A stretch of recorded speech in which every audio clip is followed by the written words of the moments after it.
いねえよそんなやつ。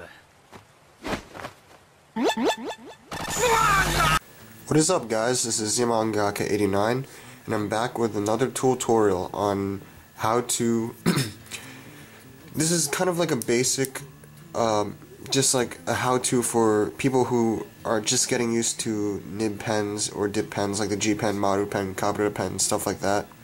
So like this is kind of like a basics tutorial, and I'll be just like showing you tips and tricks and just like how to get used to your nib in general for the beginning. So yeah, sorry I've been away from YouTube for a pretty long time, and I just decided to make this video today because, you know, I told you I would have the tutorials and everything else back starting the 15th, but you know what, yesterday I got sick, and even now I'm still recovering from the cold/flu, so that's why my voice may sound a bit stuffy.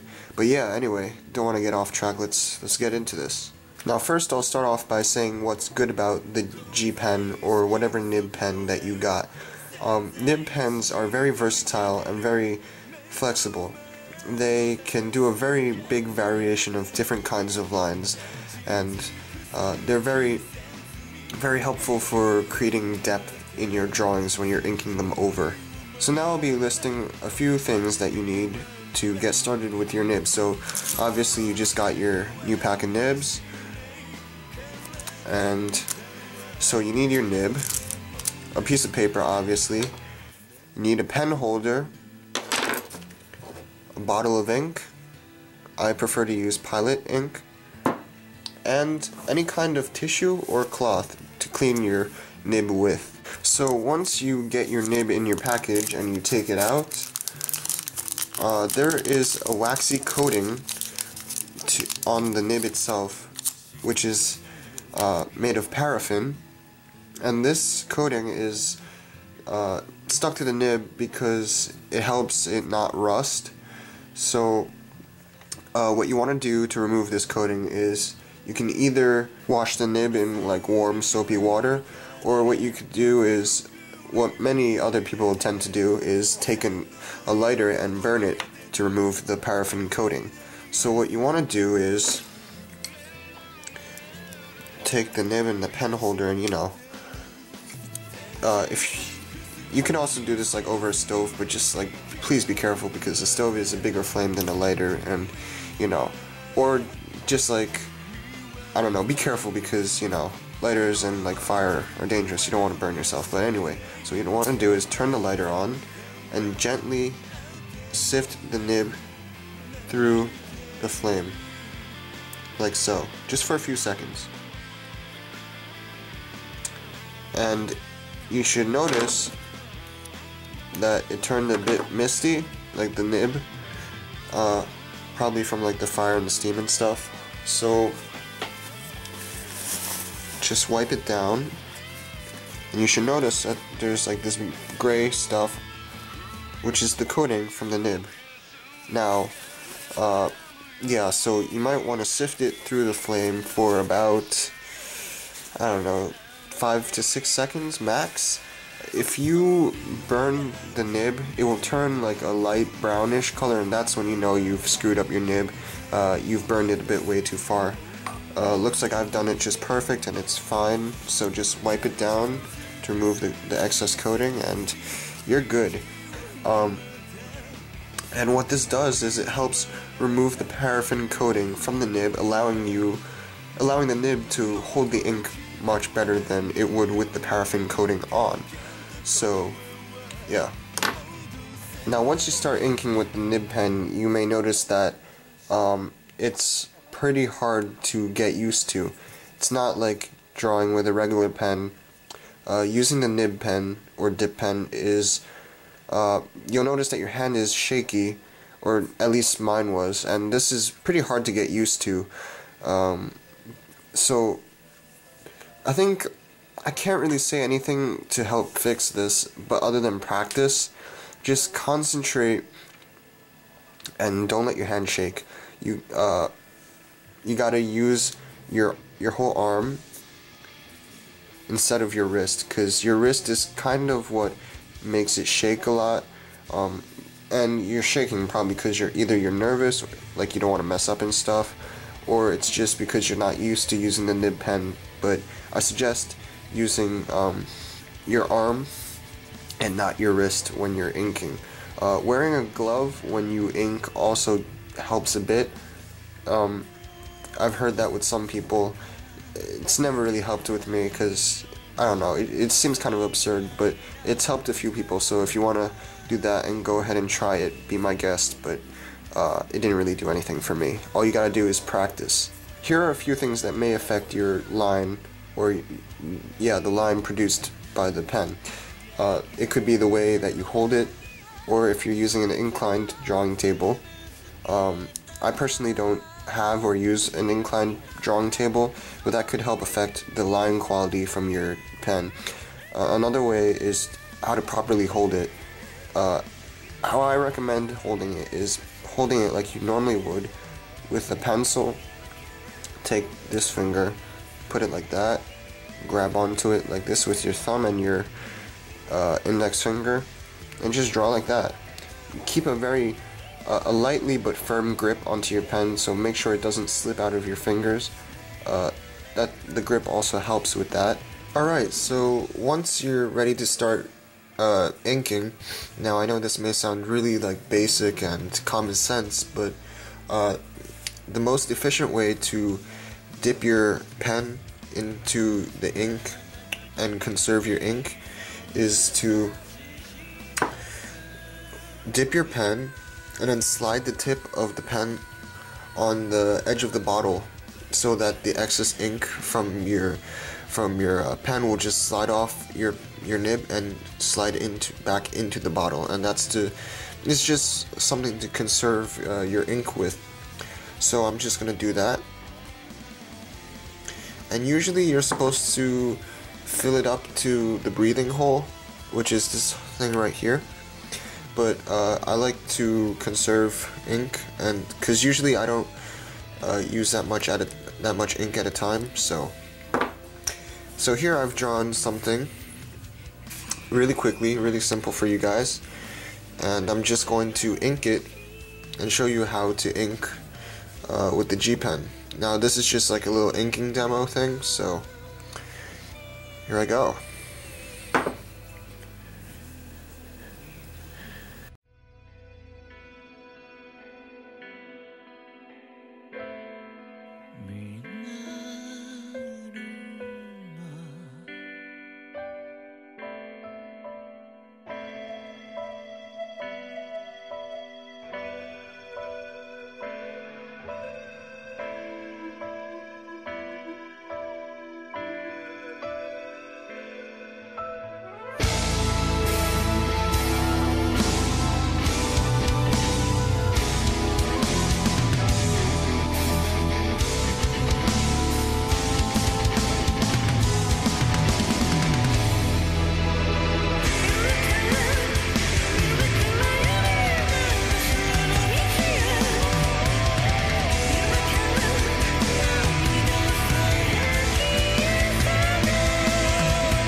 Now for longer lines, like lines that take more space, the most efficient way to do these lines with the nib pen, or the easiest way that I found, is to not use your wrist and use your arm. Make quick strokes, like quick. Hold on, any more ink? Make quick strokes like this, like that. Oh, sorry, I wasn't in frame. Like this and this. Use your arm.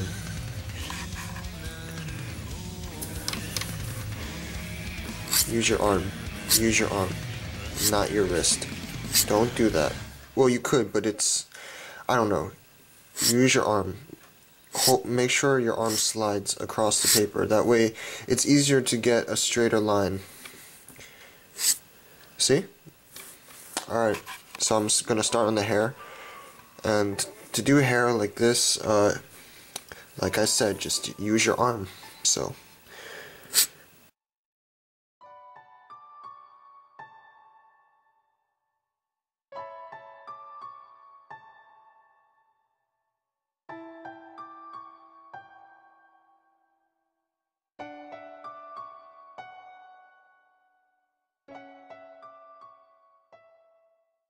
Now, it's easier to use your wrist for curved lines. So, like, if you have a curved line, you can use your wrist.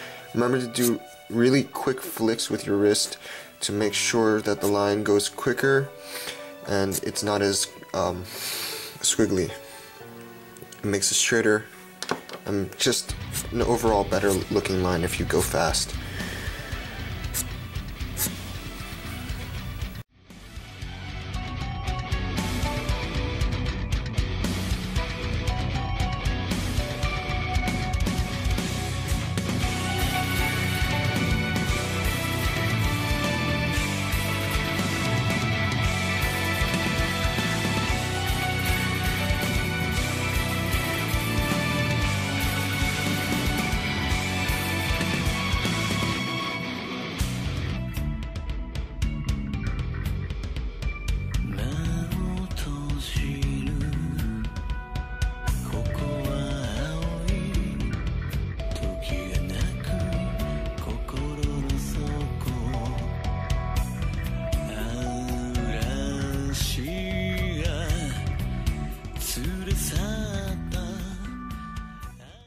Now I'll be telling some things that could prevent you from creating a very nice uniform thin straight line. If there is dust or paper that is scraped off and it collects on your nib, it will absorb the ink as well and also make your line not as straight. So it'll come out fuzzy kind of, so it's always good to constantly wipe down your nib like every 10 to 20 minutes or so, just so you don't get a fuzzy line, and it helps remove the excess paper, dust, shut up phone, and whatever particle that becomes attached to your nib. Yeah, you also don't want to press too hard because the nib could explode, not explode, but like the ink will splatter and then there goes your straight line. So good luck, beginners. Just follow these instructions and you should be fine with a lot of practice. Getting used to a nib is not as hard as you think. Out of all the pens, the G pen, in my opinion, is the hardest to get used to. So just practice and you'll be fine. So good luck everyone, and I hope you'll look forward to more videos. I have my 150 subscribers special coming out soon. So look out for that. So if you like this video, give it a like, favorite, comment, and don't forget to subscribe. It helps me out a lot, so please do it. So yeah, this concludes this little beginner tutorial, and I hope you guys enjoyed it, and look out for more videos. Alright, this is Zmangaka89, and I'm out. Also, I'll be keeping this drawing sample in case I ever hold any contests in the future. Hint, hint. I might give this out, and many other drawing samples that I did in my past tutorials. I always keep those, so if I do have any contests, I may hand out a signed copy of one of these demo sheets that I draw on. That's just an idea, but you know what? I don't know. Hint hint. Alright, I'm out.